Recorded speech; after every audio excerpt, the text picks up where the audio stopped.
Hello, in this video I will show you how to wipe cache on Honor 200.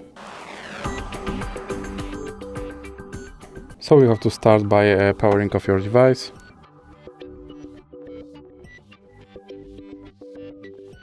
Now click power off.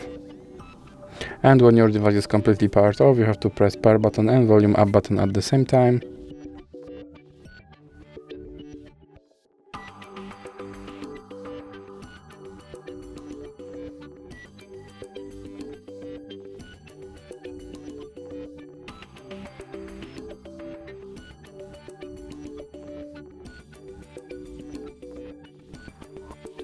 And now use volume buttons to navigate to clear data and then press power button and then go to wipe cache partition and then press power button again.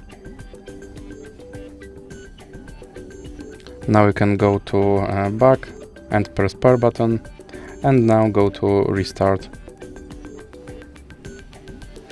And now your device will boot back into your Android system and my cache partition is cleared.